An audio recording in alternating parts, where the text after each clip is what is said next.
Hello students. So in previous video we completed chapter 2. Okay. Now we are going to start chapter 3. The name of chapter 3 is pair of linear equations of two variable. Okay. तो इसमें हम लोग linear equation के बारे में पढ़ेंगे कि ठीक है कि लीनियर इक्वेशन क्या होता है, इसका कितना वेरिएबल होता है, ओके, इसका सॉल्यूशंस क्या होते हैं, इसको हम लोग ग्राफ पे कैसे प्लॉट करते हैं, ये सब हम लोग पढ़ेंगे। ओके, तो फर्स्ट हम लोग ये जानते हैं कि लीनियर इक्वेशन क्या होता है। तो लीनियर इक्वेशन उस इक्वेशन को बोलते हैं जिसका पावर मतलब जिसका डिग्री 1 होता है। ओके, मतलब कि वेरिएबल का पावर जो होता है, वेरिएबल पावर इज 1। ओके, 1 मतलब कि जो वेरिएबल का पावर होता है वो 1 होता है। ओके, तो जिस इक्वेशन का वेरिएबल का पावर 1 होगा वो क्या होगा, लीनियर इक्वेशन होगा। ओके, जैसे कि एग्जांपल हम बताया आपको, एग्जांपल जैसे ले लिए हम लोग, जैसे कि 2x + 3y = 5 ले लिए। ओके, तो ये क्या हो गया, इसमें वेरिएबल क्या है, वेरिएबल है x और y वेरिएबल है, ठीक है। 2, 3 और 5 क्या है, कांस्टेंट है। ओके, जिसमें 2 और 3 क्या है, इसका x का कोफिशिएंट 2 है और y का कोफिशिएंट 3 है, और ये क्या है, सिर्फ कांस्टेंट टर्म है। ओके, तो इसका जो हाईएस्ट पावर है मतलब डिग्री जो है वो 1 है इसका। ओके, तो जिसका डिग्री या हाईएस्ट पावर जो होगा 1 होगा वो क्या होगा, लीनियर इक्वेशन होगा। ओके, ये पहला पॉइंट था। अब सेकेंड पॉइंट है, ये कुछ पॉइंट्स है जो आपको याद रखना पड़ेगा। ओके, ये सब अगर मालूम नहीं हुआ तो फिर आपको एक्सरसाइज सॉल्व करने में बहुत प्रॉब्लम हो सकती है, इसीलिए ये पॉइंट्स आपको याद रखना होगा। ओके, तो फर्स्ट पॉइंट ये था कि लीनियर इक्वेशन किसको बोलते हैं। अब सेकेंड पॉइंट है कि लीनियर इक्वेशन किस फॉर्म का होता है, कैसे हम लोग पता चलेगा कि लीनियर इक्वेशन किस टाइप का होता है। सो तो लीनियर इक्वेशन जो होता है form of linear equation. Okay, linear equation होता है वो ax + by + c = 0। ओके, इस फॉर्म का होता है, ax + by + c = 0 इस फॉर्म का होता है। ओके, इसमें a b c क्या है, कांस्टेंट है, और x y क्या है, वेरिएबल है। तो इस फॉर्म का जो इक्वेशन होगा उसको क्या बोलेंगे हम लोग, लीनियर इक्वेशन बोलेंगे। ओके, अब इसमें जो वेरिएबल है 2 वेरिएबल x और y, ओके, और जो कांस्टेंट है a b c, इसमें कांस्टेंट जो कांस्टेंट जो है वो हमेशा रियल नंबर होगा। a b and c are real number. a b c क्या होगा, रियल नंबर, और क्या इसमें a and b both are not zero. जो लीनियर इक्वेशन इस फॉर्म में होगा इसमें ए बी सी क्या होगा, रियल नंबर होगा हमेशा। ओके, और ए बी जो है दोनों एक साथ जीरो नहीं हो सकता कभी भी, इसमें से एक जीरो हो सकता है, या तो ए या तो बी, इसमें से दोनों में से कोई एक जीरो हो सकता है, लेकिन दोनों साथ में जीरो नहीं लिख सकते हम लोग। ओके, क्यों नहीं लिख सकते, क्योंकि अगर ये जीरो लिख दिया हम लोग तो ये पूरा टर्म जीरो हो जाएगा, ये पूरा टर्म जीरो हो जाएगा। ओके, बचेगा ये सी, तो कोई भी कांस्टेंट इक्वल टू जीरो नहीं होता ना, इसीलिए हम लोग ये दोनों को जीरो नहीं कर सकते एक साथ में, कोई एक को कर सकते लेकिन जीरो दोनों में जो वैल्यू ए और बी का वैल्यू है उसको जीरो पुट नहीं कर सकते कोई भी। ओके, ये पॉइंट्स था। इसको हम लोग डिनोट कैसे करते हैं, a² + b² not equal to 0, इस लाइन को जो है हम लोग इससे डिनोट करते हैं, इस टाइप का। ओके, तो यहाँ तक क्लियर। अब हम लोग जानते हैं कि सॉल्यूशन क्या होता है, लीनियर इक्वेशन का सॉल्यूशन क्या होता है। सॉल्यूशन मतलब क्या होता है सॉल्यूशंस का इसमें लीनियर इक्वेशन में। तो अब हम लोग इसमें पढ़ेंगे कि सॉल्यूशन ऑफ लीनियर इक्वेशन क्या होता है। Solution of linear equation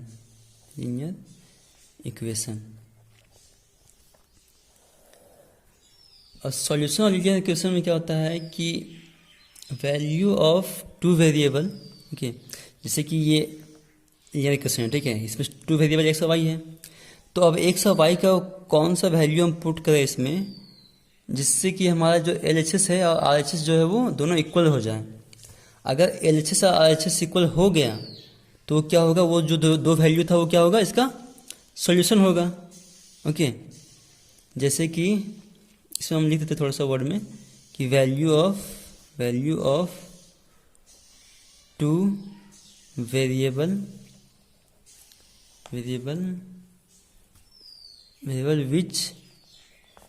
which was put in equation, then both side will be equal. Okay, will be equal. Okay, अगर वैल्यू ऑफ 2 वेरिएबल मतलब एक्स और वाई के वैल्यू पुट करेंगे तो अगर दोनों साइड इक्वल हो गया तो क्या होगा, वो सॉल्यूशन होगा। इसमें क्या होगा, LHS इक्वल टू RHS हो गया तो क्या होगा, वो सॉल्यूशन होगा। जैसे कि जो ये इक्वेशन था, एग्जांपल में लेते हैं हम लोग 2x + 3y = 5। अगर हम लोग यहाँ पे x = 1 और y = 1 पुट करें, ओके, इस इक्वेशन में, okay, put x = 1, y = 1, okay, तो क्या हो जाएगा, ये 2 × 1 + 3 × 1 = 5 और 2 × 1 2 + 3 × 1 3 = 5। अब क्या हो गया, 5 = 5 हो गया ना। अब 5 = 5 हो गया मतलब कि LHS और RHS इक्वल हो गया ना, LHS = RHS। ओके, तो LHS और RHS इक्वल हो गया तो ये क्या होगा, 1 x = 1 और y = 1, ये दोनों वैल्यू जो है वो इस इक्वेशन का सॉल्यूशन होगा। ओके, सॉल्यूशन होगा, इसको बोलते हैं क्या, सॉल्यूशन और लीनियर इक्वेशन। ओके, और जो सॉल्यूशन होगा वो हमेशा ग्राफ में एक स्ट्रेट लाइन पे ही लाई करेगा। ओके, स्ट्रेट लाइन पे, ये स्ट्रेट लाइन है ना, ये वाला, ये तो एक्सिस है, ठीक है, ये एक्स एक्सिस है, ये वाई एक्सिस है, और ये तो एक्सिस में जो लाइन बनेगा, ओके, तो जो सॉल्यूशन होगा इस इक्वेशन का, वो सॉल्यूशंस इस लाइन में लाई करेगा, एक ही स्ट्रेट लाइन में लाई करेगा। ओके, हमेशा जो सॉल्यूशन होता है वही सॉल्यूशन, वही वैल्यू स्ट्रेट लाइन में ही लाई करता है। ओके, और एक फैक्ट है इसमें कि जो लीनियर इक्वेशन से जो लाइन बनता है, ओके, जो लीनियर इक्वेशन से लाइन बनता है वो हमेशा स्ट्रेट लाइन बनता है। ओके, ओके, स्ट्रेट लाइन लिखते हैं हम, straight line making linear equation. Okay,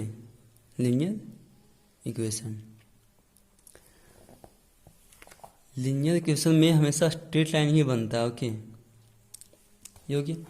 अब हम लोग पढ़ते हैं कि जो लाइन होता है, ठीक है, जो मतलब लीनियर इक्वेशन है, उस लाइन, जो लीनियर इक्वेशन के थ्रू जो लाइन बनेगा उसका कितना सॉल्यूशन हो सकता है, ठीक है, मतलब कि जो लीनियर इक्वेशन है उसका कितना सॉल्यूशन बन सकता है। जैसे कि हम इसमें तो इस इक्वेशन में हम लोग को एक मिला, x = 1 y = 1, एक ही मिला ना। इस टाइप का इसका कितना सॉल्यूशन हो सकता है। ओके, तो सॉल्यूशन इसका हम लिख सकते हैं इसको कि जितना, ओके, जितना पॉइंट स्ट्रेट लाइन में लाई करेगा उतना इसका सॉल्यूशन होगा। ओके, तो इसमें हम लिख सकते हैं कि all points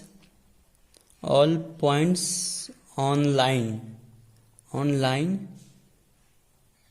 will be solution of linear equation of 2 variable। Okay, 2 variable मतलब कि जितना भी पॉइंट्स होगा लाइन में, ओके, वो लाइन में जितना भी पॉइंट्स होगा, जितना भी कोऑर्डिनेट बनेगा, वो सारा कोऑर्डिनेट क्या होगा, सॉल्यूशन होगा उस लीनियर इक्वेशन का। ओके, जैसे कि एग्जांपल लेते हैं हम लोग, ठीक है, एग्जांपल लेते हैं एक इक्वेशन, जैसे कि x + y = 2 लिए, ठीक है, x + y = 2 लिए हम लोग, ये क्या है, लीनियर इक्वेशन है ना। अब इस पे हम लोग ग्राफ बनाते हैं तो इसमें क्या करते हैं हम लोग कि पहले एक्स का वैल्यू लेते हैं, एक्स वाई, ओके। अब एक्स का इक्वल टू हम लोग क्या लेते हैं, 0, ओके। अब 0, एक्स इक्वल टू 0 पुट करते हैं हम लोग, तो वाई इक्वल टू क्या मिलेगा, 2 मिलेगा, क्लियर। अब एक्स इक्वल टू 1 लेते हैं, तो 1 लेते हैं तो वाई इक्वल टू क्या मिलेगा, ये एक्स 1 है, इधर आके माइनस हो जाएगा ना, 2 माइनस 1, तो वाई इक्वल टू क्या मिलेगा, 1 ही मिलेगा, ओके। तो एक्स इक्वल टू 0 पुट किया तो इसमें तो वाई इक्वल टू 2 मिला, एक्स इक्वल टू 1 पुट किया तो वाई इक्वल टू 1 मिला, ओके। अब इसको हम लोग ग्राफ पे प्लॉट करते हैं, ओके।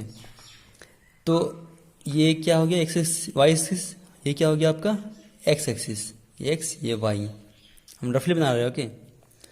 यहाँ पे 0 है, अब 0 से यहाँ किया 1 2, ये जो गैप होगा वो हमेशा सेम होगा, ओके, डिफरेंट डिफरेंट गैप नहीं होगा, गैप का डिस्टेंस जो होगा सेम होगा, 3, इधर 1 2 3। अब एक्स इक्वल टू 0 और वाई इक्वल टू 2, यहाँ पे आ गया ना, एक्स इक्वल टू 0 और वाई इक्वल टू 2, ये कोऑर्डिनेट हो गया, ओके। ये वाला इसको नाम दे दो कुछ, ए नाम दे देते हैं इसको, या ऐसे ही रहने दो, कोई दिक्कत नहीं। अब एक्स इक्वल टू 1 और y equal to 1, x equal to 1 तो यहाँ ऊपर जाएंगे, और वाई इक्वल टू 1 यहाँ पे मिलेगा हमारा 1,1, ओके। तो दो कोऑर्डिनेट था, दोनों को हम लोग प्लॉट कर दिए। अब दोनों कोऑर्डिनेट को हम लोग ज्वाइन कर देंगे, ओके। तो ऐसे हम लोग इसको थोड़ा बढ़ा के ज्वाइन कर देते हैं, क्लियर। तो ज्वाइन कर दिए तो ये क्या हो गया, ये स्ट्रेट लाइन बना ना हमारा। तो इससे हम लोग को ये प्रूफ होता है कि जो लीनियर इक्वेशन होगा वो हमेशा स्ट्रेट लाइन बनाएगा, क्लियर। और स्ट्रेट लाइन बनाएगा, उसका जितना भी कोऑर्डिनेट होगा वो सेम लाइन पे लाई करेगा, ओके। मतलब कि इसका जितना भी सॉल्यूशन होगा वो सेम लाइन पे लाई करेगा। अदर वे में बोले तो जितना भी इसका जो भी पॉइंट, जो भी कोऑर्डिनेट इस लाइन पे लाई करेगा वो सारा इसका सॉल्यूशन होगा, ओके। जितना भी पॉइंट इस लाइन पे, जैसे यहाँ इधर इधर लाई करेगा, इस पॉइंट इस लाइन पे जितना भी कोऑर्डिनेट लाई करेगा वो सारा क्या होगा, इस इक्वेशन का सॉल्यूशन होगा, ओके। मतलब कि जो कोऑर्डिनेट होगा इसमें पुट करने के बाद ये एलएचएस और आरएचएस इक्वल देगा, क्लियर, ओके। सॉल्यूशन मतलब कि एक्स और वाई का वैल्यू या वेरिएबल का वैल्यू पुट करने के बाद एलएचएस इक्वल टू आरएचएस हो जाए तो वो क्या होता है, सॉल्यूशन होता है। और सारा सॉल्यूशंस एक स्ट्रेट लाइन पे ही लाई करता है, ओके। इसको अदर वे में बोलेंगे हम लोग तो जितना भी पॉइंट इसमें लाई करेगा वो सारा इसका इस इक्वेशन का सॉल्यूशन होगा, ओके। यहाँ तक था। तो यहाँ तक हम लोगों ने समझा कि linear equation with to variable, okay, linear equation of two variable, यहाँ तक हमने समझा, ठीक है। लेकिन चैप्टर का नाम क्या है, pair of linear equations of two variable. अभी तक हम लोगों ने पढ़ा linear equation of two variable, okay. अब हम लोग पढ़ेंगे क्या कि pair of linear equations of two variable, okay. Short में लिख दिए हम लोग, linear equation of two variable short में लिखिए, ठीक है। अब हम लोग क्या पढ़ेंगे, पेयर, ओके। पेयर मतलब क्या होता है, कपल होता है ना, कपल मतलब दो, जब दो ऑब्जेक्ट साथ में होता है उसको पेयर बोलते हैं ना। तो पेयर मतलब कि दो होता है, ठीक है। तो इसमें अभी तक हमने क्या पढ़ा कि linear equation of two variable मतलब कि सिंगल पढ़ा, ठीक है। अब इसमें क्या हो गया, पेयर आ गया, ठीक है, मतलब कि दो इक्वेशन आ गया इसमें। तो दो इक्वेशन आ गया इसमें, पेयर मतलब कि दो इक्वेशन, ओके। इसको हम लिख सकते हैं कि टू इक्वेशन, पेयर मीन्स कि टू इक्वेशन, राइट। अब टू इक्वेशन की बात हो रहा है, अभी तक तो हम लोगों ने एक इक्वेशन की बात किया, ठीक है, linear equation with of two variable, ठीक है। अब pair of linear equation of two variable, okay. तो इसमें जो पेयर ऑफ टू इक्वेशन जो होगा, टू वेरिएबल होगा, pair of linear equation of two variable होगा, वो किस फॉर्म में होगा। अब जो pair of linear equation of two variable होगा वो जिसका फॉर्म होगा a1x plus b1y plus c equal to 0, ये क्या हो गया, एक फॉर्म हो गया। फिर a2x plus b2y plus c equal to 0, ये दो इक्वेशन। मतलब कि सिर्फ ये a1 b1 और c1 का वैल्यू चेंज होगा, ठीक है। ये abc का वैल्यू सिर्फ चेंज हो रहा है, ओके। मतलब इसके प्लेस पे और कुछ हो सकता है, जैसे कि यहाँ 1 है तो यहाँ 2 हो गया, 2 है तो यहाँ 1 हो गया, ऐसा। तो ये जो कांस्टेंट है वो सब वैल्यू चेंज होने के बाद पूरा इक्वेशन जो है वो चेंज हो जाता है, ओके। तो जो two pair of linear equation two variable, मतलब कि दो इक्वेशन होगा, वो इस फॉर्म में होगा, दो इक्वेशन, ओके। इस टाइप का इक्वेशन आपको क्वेश्चन में दिया रहेगा, ओके। अब इस टाइप का इक्वेशन आपको दिया रहेगा, इसको आप लोगों को क्या करना है कि ग्राफ में प्लॉट करना है, ओके। ग्राफ में प्लॉट करना है, ड्रॉ करना है ग्राफ में, क्लियर। जैसे कि हम फर्स्ट इक्वेशन को सॉल्व किए, एक एक्स प्लस वाई को सॉल्व किए ना, वैसे ही आप इसको भी सॉल्व करोगे, एक इसको भी और इसको भी सॉल्व करोगे, ओके। और इस पे भी आप लाइन ड्रॉ करोगे ऐसे, और फिर इस पे भी लाइन ड्रॉ करोगे, ओके। बस वही होगा आपका आंसर, क्लियर। तो ऑल पॉसिबल लाइन जो होगा इसका, ये दो इक्वेशन का जो पॉसिबल लाइन हो सकता है, पॉसिबल लाइन आर, तो ये दो इक्वेशन जहाँ भी हो, ठीक है, कहीं भी हो, आपको क्वेश्चन में दिया हुआ रहेगा, उसके अकॉर्डिंग आप जो सॉल्व करोगे इसको, तो जितना भी इसका सॉल्यूशन बन सकता है, तो वो जो पॉसिबल सॉल्यूशन है उसमें जो लाइन बनेगा वो या तो क्या हो सकता है, पैरेलल हो सकता है, ओके। या तो पैरेलल हो सकता है, पैरेलल, ओके। या तो वो इंटरसेक्टिंग हो सकता है, ऐसा इंटरसेक्ट करेगा, इंटरसेक्ट, या होगा वो एक ही लाइन पे लाई करेगा, मतलब कि कोइंसिडेंट होगा, ओके। जैसे कि ये हो गया एक ये हो गया, ओके, कोइंसिडेंट, ओके। तो दो इक्वेशंस को सॉल्व करेंगे जब भी हम, तो उससे जो लाइन हम ड्रॉ करेंगे, तो वो फिगर जो है वो ड्राइंग जो है वो आपका या तो पैरेलल लाइन बन सकता है, या तो इंटरसेक्टिंग करेगा, या तो कोइंसिडेंट होगा, मतलब एक ही लाइन में दोनों ओवरलैप कर जाएगा, ओके। ये तीन पॉसिबल हो सकता है, बस इससे अलावा कुछ नहीं बन सकता, ओके। तो दो इक्वेशन सॉल्व जब भी करोगे तो आपको ये तीन टाइप का ही लाइन बन सकता है, ओके। दो इक्वेशन पे, और सिंगल पे तो किसी इस तरह से भी बन सकता है, या इस तरह से हो जाए। सिंगल पे की वो इसका डायरेक्शन किधर भी हो सकता है, ओके। सिंगल इक्वेशन पे उसका जो डायरेक्शन होगा वो वेरी कर सकता है इधर से उधर, क्लियर। तो जो ऑल पॉसिबल लाइन था टू इक्वेशन के सॉल्व करने के बाद, वो ये तीन था, ठीक है। अब हम एक क्वेश्चन लेके सॉल्व करते हैं इसको, एक क्वेश्चन लेके समझते हैं इसको। जैसे कि एक क्वेश्चन लेते हैं, जैसे कि ये क्वेश्चन हो गया, ठीक है। ये एनसीईआरटी क्वेश्चन है, एनसीईआरटी एक्सरसाइज 3.1 का, ओके। तो ये क्वेश्चन लेते हैं हम लोग एक, इसमें है कि Aftab tales his daughter 7 year अगो, ओके। आफ्ताब जो है वो अपनी डॉटर से 7 ईयर मतलब 7 साल पहले बोलता है कि I was 7 times as old as you were then, मतलब कि 7 साल पहले बोलता है कि उस समय कि आफ्ताब जो है वो अपनी डॉटर से 7 ईयर बड़ा था, okay. And 3 year from now, मतलब कि प्रेजेंट टाइम से 3 ईयर ज़्यादा बड़ा है अपने डॉटर से, ओके। मतलब कि 7 ईयर पहले वो जो आफ्ताब था वो अपने डॉटर से 7 टाइम्स बड़ा था, ओके। और फिर 3 साल, फिर प्रेजेंट टाइम से फिर 3 साल पहले वो अपने डॉटर से 3 टाइम्स बड़ा था, ओके। यह इसमें बोल रहा है, दो कंडीशन है इसमें। पहला कि एक 7 साल पहले वो अपने डॉटर को बोल रहा था कि वो अपने डॉटर से 7 टाइम्स बड़ा है, ओके। और फिर प्रेजेंट टाइम से 3 साल पहले वो फिर बोला कि वो अपने डॉटर से 3 टाइम्स बड़ा है, 3 times, okay. Not year, not 3 year, it's 3 times, okay. तो इसमें हम लोग मान लेते हैं सॉल्यूशन, इसे मान लेते हैं कि let age of Aftab equal to x year, okay, and age of daughter equal to y year. Now 7 year ago, 7 साल पहले की बात है ना। तो अब आफ्ताब का एज क्या होगा 7 ईयर्स पहले? Aftab age equal to x minus 7। ये जो x है वो अभी का है, ठीक है, प्रेजेंट टाइम का है। अब 7 साल पहले का बात हो रहा है, तो 7 साल पहले इसका एज में हम जाएंगे हम लोग ना। तो 7 साल पहले इसका एज क्या था? x minus 7। और daughter age equal two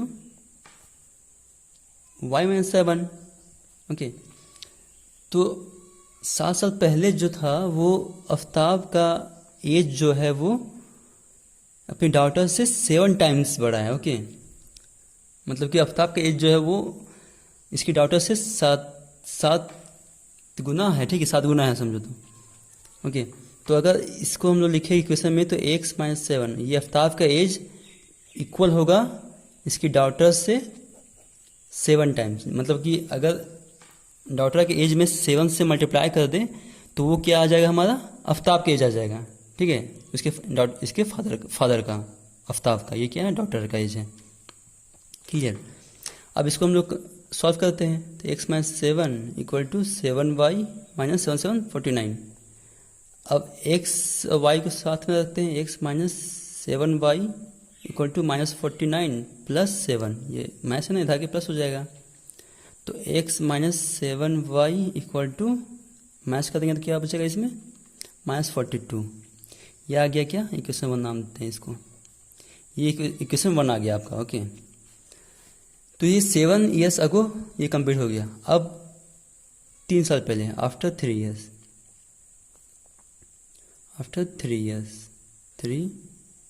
years, 3 साल बाद, 3 ईयर्स फ्रॉम नाउ। मतलब कि एक जो बात था वो 7 साल पहले था, प्रेजेंट टाइम से 7 साल पहले। अब एक और कंडीशन क्या है इसमें कि प्रेजेंट टाइम से 3 साल बाद, ठीक है। ओके, क्वेश्चन में आपको 2 चीज़ पूछ रहा है। इसमें फर्स्ट पूछ रहा है कि 7 साल पहले एक कंडीशन था, एक इक्वेशन था बनेगा। अब एक जो बनेगा प्रेजेंट टाइम से 3 साल बाद बनेगा, ओके। तो आफ्टर 3 ईयर्स आफ्ताब एज क्या हो जाएगा? Aftab age equal to x plus 3 और daughter age equal to y plus 3, ठीक है।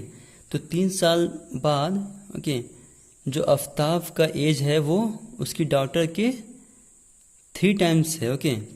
तो मतलब कि x प्लस 3 जो है वो आफ्ताब का एज जो है वो उसकी डॉटर से 3 से इसको मल्टीप्लाई कर देंगे डॉटर के एज को, तो ये आफ्ताब का एज आ जाएगा हमारा, ओके। अब इसको सॉल्व करते हैं तो क्या बनेगा इसमें? x plus 3 equal to 3y plus 3 जा 9। अब x minus 3y equal to 9 minus 3। अब x minus 3 y equal to 6, ये इक्वेशन 2 हो गया। तो ये इक्वेशन 1 और इक्वेशन 2 जो है वो अलजेब्रिक फॉर्म में हम लोग इसको रिप्रेजेंट करिए, ठीक है। इसमें क्या क्वेश्चन क्या दिया हुआ है? Represent this situation algebraically and graphically. तो ये जो 2 इक्वेशन है फर्स्ट एंड सेकेंड, वो हम लोग ये दोनों क्या है अलजेब्रिकली हम लोग ने इसको रिप्रेजेंट कर दिया, ओके। अब इसको हम लोग को ग्राफिकली करना है, ओके। तो ग्राफिकली करने के लिए क्या करते हैं हम लोग? इसको हम लोग ग्राफ प्लॉट करेंगे, ओके। तो इक्वेशन 1 फ्रॉम इक्वेशन 1 से हम लोग पहले करते हैं, ठीक है। क्या है equation 1? x minus 7y equal to minus 42। अब इसको हम लोग कोऑर्डिनेट फाइंड करते हैं इसका x y। अब अगर हम लोग x इक्वल टू 0 रखें, ठीक है, x इक्वल टू 0 रखेंगे तो y इक्वल टू क्या आएगा? इसको सॉल्व करते हैं। x minus 7y equal to minus 42। तो अगर x इक्वल टू 0 रखते हैं 7y इक्वल टू माइनस 42, तो y इक्वल टू क्या आएगा? माइनस 42, 0 का 0 रहेगा ना, यही आएगा हमारा minus 7y equal to minus 42 आएगा, 0 का तो कोई वैल्यू नहीं है। अब y इक्वल टू क्या आ जाएगा? 7 से कटेगा ये, 7 6 जा 42। ओके, तो y इक्वल टू 6 आ गया ना, तो y इक्वल टू 6 लिख देंगे। ओके, अब x इक्वल टू अगर हम x इक्वल टू इसमें अगर -7 रखें, ठीक है, इसमें जो वैल्यू होगा आप पे डिपेंड करता है कि आप कौन सा वैल्यू इसमें पुट करो, ठीक है। अगर ऐसा वैल्यू पुट करोगे कि जो इसमें होल नंबर हमको दे, ठीक है, होल नंबर दे या नेगेटिव पॉजिटिव में हो कोई भी, अगर फ्रैक्शन में आएगा तो फ्रैक्शन में रिप्रेजेंट करने में हमको दिक्कत होगा ना, इसलिए यहाँ पे वैसा वैल्यू रखें आप कि जो उसका y का वैल्यू मिलेगा वो होल इंटीजर्स मिले, ठीक है, इंटीजर्स मिले, मतलब फ्रैक्शन में ना आए। ओके, इसे ट्राई करना है हमको कि ऐसा वैल्यू यहाँ पे रखें कि हम लोग का जो y का वैल्यू है वो भी इंटीजर्स है, मतलब कि वो फ्रैक्शन में ना आए। ओके, क्योंकि फ्रैक्शन में डेसिमल में हो जाएगा, वो डेसिमल में पुट करने में हम लोग को दिक्कत हो सकती है ना, इसीलिए तो वो भी सही है, कोई दिक्कत नहीं। तो अगर -7 रखते हैं हम तब क्या होगा, तो x को -7 रखेंगे तो 7 से ये डिवाइड हो जाएगा, 7 6 जा 42। ओके, लेकिन फर्स्ट हम पहले पुट करके देखते हैं, ठीक है, कि x इक्वल टू -7 पुट करते हैं हम लोग, पुट x इक्वल टू -7, तो क्या होगा, -7 इक्वल टू -42 होगा।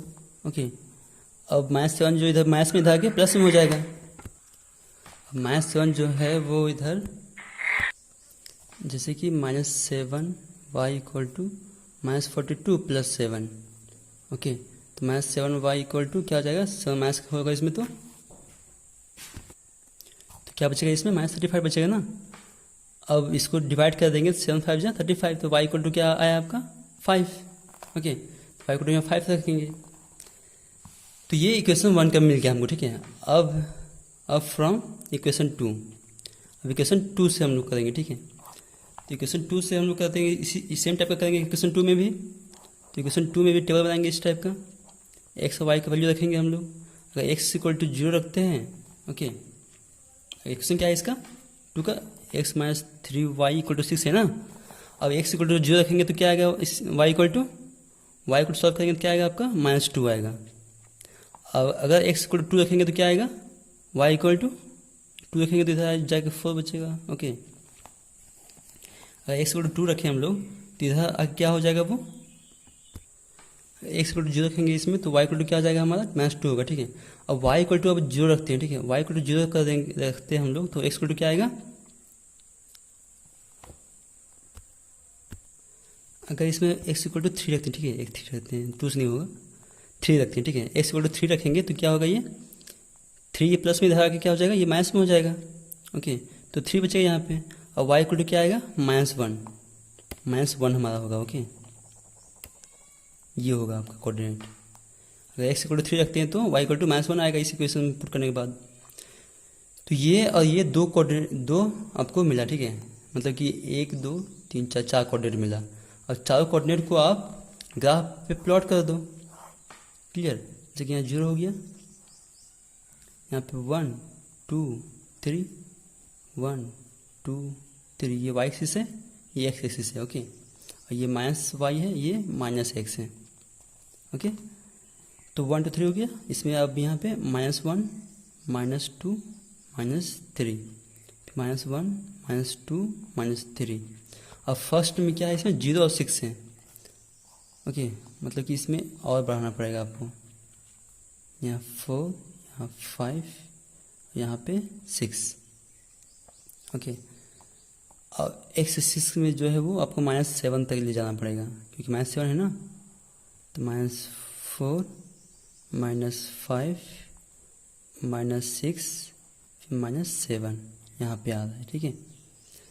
तो फर्स्ट है 0 और 6, 0 x एक्सिस का है, y एक्सिस का 6। ओके, यहाँ पे लाई करेगा ये 0,6। ओके, अब x एक्सिस का -7 यहाँ पे है, और y एक्सिस का 5, तो 5 कुछ यहाँ पे आएगा। ओके, यहाँ पे आ गया। ओके, अब जो है वो, अब ये हो गया एक लाइन, इसको हम लाइन ज्वाइन कर देंगे तो ऐसे बनेगा कुछ ये। ओके, अब सेकेंड है एक्स एक्सिस का 0 और वाई एक्सिस का -2। ओके, 0 और वाई एक्सिस का -2 यहाँ पे आएगा, 0, -2। क्लियर। और फिर एक्स का 3 और वाई का -1, मतलब यहाँ पे आएगा 3, -1। अब इसको ज्वाइन कर देते हैं। ओके, मतलब ये ऐसे ऐसे जाता है। ठीक है, इस टाइप का आप बनाना। ओके, आप जब ग्राफ में बनाओगे अच्छे से तो अच्छे से आपको सॉल्व हो जाएगा। ओके, तो ये जो दो क्वेश्चन था, ये दोनों क्या था आपका ग्राफ, ये अलजेब्रिकल एक्सप्रेशन था। ठीक है, अलजेब्रिकल रिप्रेजेंटेशन था इसका। आप इसको आप लोग ग्राफ में इस टाइप का सॉल्व करके प्लॉट करोगे। ओके, और कैसे सॉल्व करना है इसको, अच्छे से सॉल्व हो जाएगा आपसे। ओके, तो एक्सरसाइज 3.1 एनसीईआरटी का आयत सवाल का जितना भी क्वेश्चन होगा इस पे बेस्ड आप उसको सॉल्व करना। Okay, thank you.